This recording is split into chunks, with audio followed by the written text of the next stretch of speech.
¿Alguna vez has sentido que tu mente está cansada de una forma que no sabes explicar?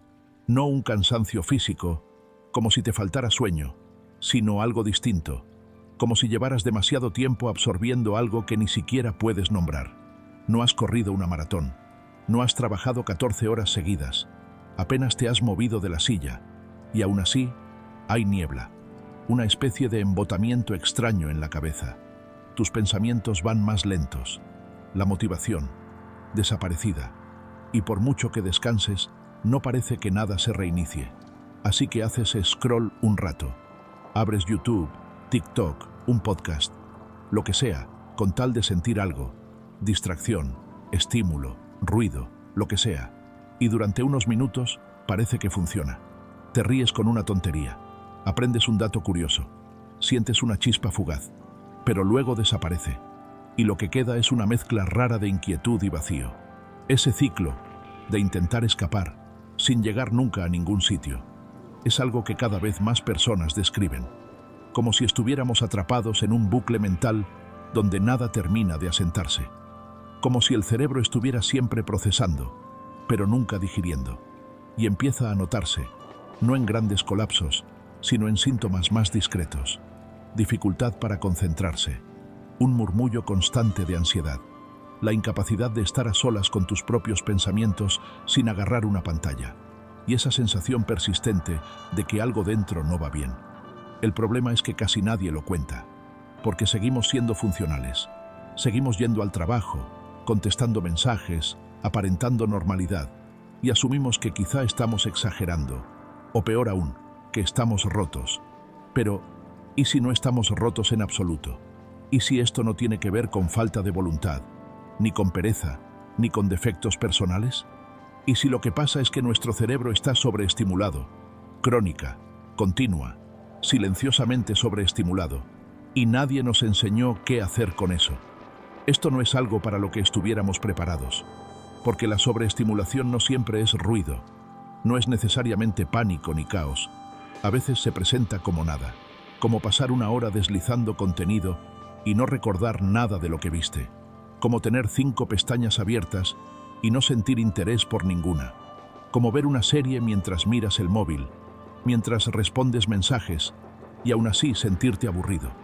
No es que no queramos concentrarnos, es que nuestra atención se fragmenta 1000 veces al día y cada fragmento deja una marca. Y con el tiempo, eso nos cambia la forma en que sentimos, nos adormece la brújula interna, hace que descansar parezca improductivo, que el silencio incomode, que el aburrimiento se vuelva insoportable. Llevamos años adaptándonos a un mundo que nunca deja de lanzarnos estímulos, sin aprender a procesarlos.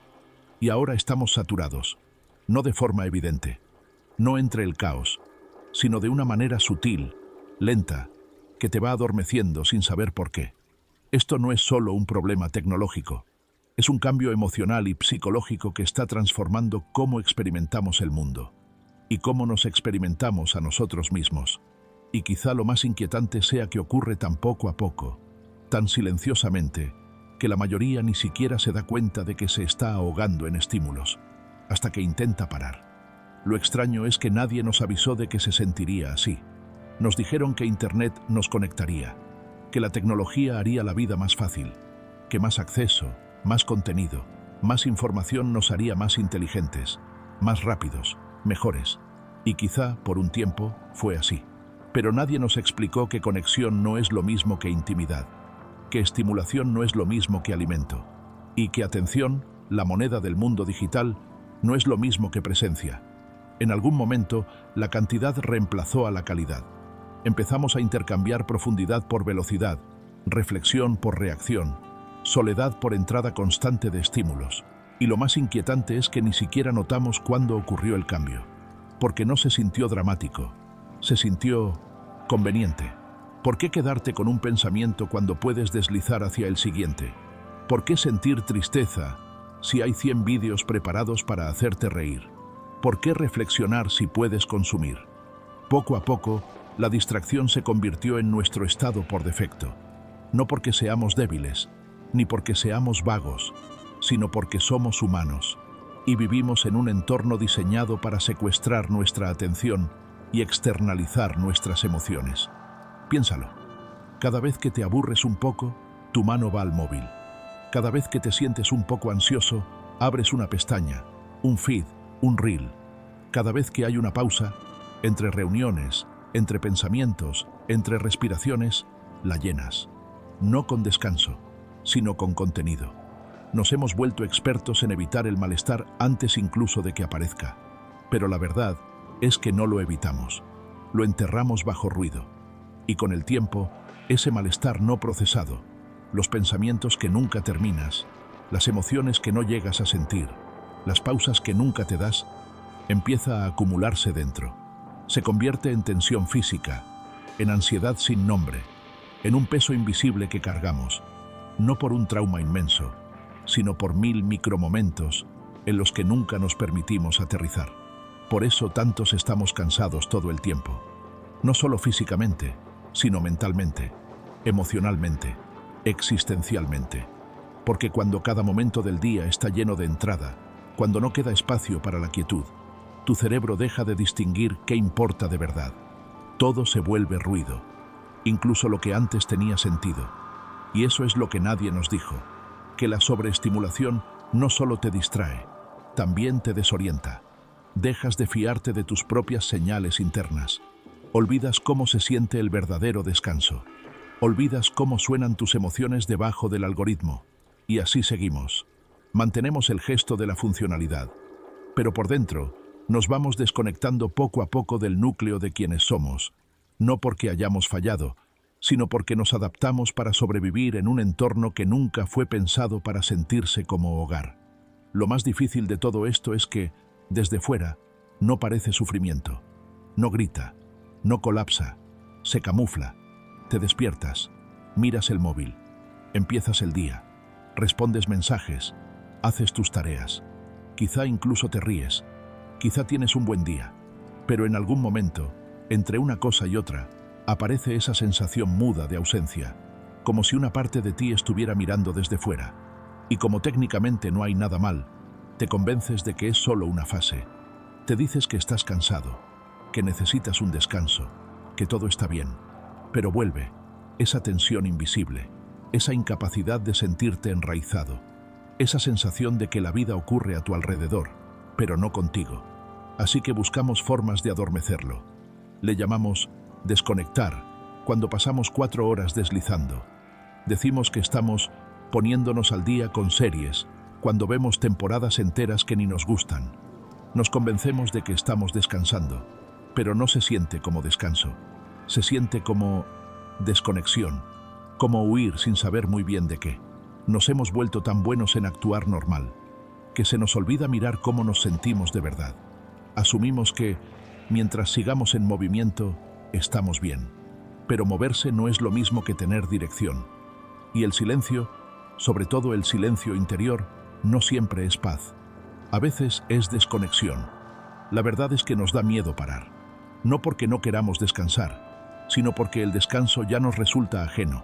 Se siente vacío, inútil, incómodo. Cuando llevas demasiado tiempo sobreestimulado, la quietud se parece al síndrome de abstinencia. Te sientas en el silencio y empieza a subir todo lo que habías ido empujando hacia abajo. Las preguntas, la soledad, la ansiedad que nunca se fue, solo estaba cubierta de ruido. Así que volvemos a la pantalla, no por pereza, sino porque es el único mecanismo de afrontamiento que hemos conocido. Y ahí es donde vive el verdadero peligro. No en las aplicaciones en sí, ni siquiera en el contenido, sino en la forma en que hemos empezado a confundir estímulo con autorregulación. Hemos aprendido a gestionar nuestras emociones con ruido digital. ¿Te sientes raro? Abre el móvil. ¿Ansioso? Ponte algo. ¿Desconectado? Desliza hasta que algo te dé una chispa de validación. Y sí, ayuda. Por un rato. Pero no cura. Es un bucle. Un bucle que se siente normal porque todos a nuestro alrededor están en él también. Vemos a la gente publicando, compartiendo, sonriendo, y asumimos que están bien. Pero, ¿y si están igual de agotados? ¿Y si todos estamos compensando en silencio, fingiendo que este estilo de vida no nos está desgastando? Porque admitirlo significaría mirar de frente todo lo que hemos perdido. Y lo que hemos perdido no es solo tiempo o atención, es algo más hondo, algo más difícil de nombrar, algo que suena a presencia, algo que se parece a estar realmente aquí. Entonces, ¿qué hacemos con esto? Sinceramente, empieza por ponerle nombre a lo que pasa. No estás vago, no estás roto, estás sobreestimulado y tu mente está agotada, no por hacer poco, sino por sentir demasiado, demasiado rápido, demasiadas veces. No necesitamos otra aplicación que nos repare. Necesitamos espacio para sentir sin anestesia, para descansar sin culpa, para estar con nosotros mismos, sin escapar a la primera incomodidad. Quizá esa sea la rebelión más silenciosa. Elegir profundidad en un mundo que corre con prisa. Elegir presencia, aunque al principio resulte extraña. No siempre será agradable, pero quizá se sienta real. Y ahí es donde empezamos a recordar quiénes somos debajo de todo el ruido.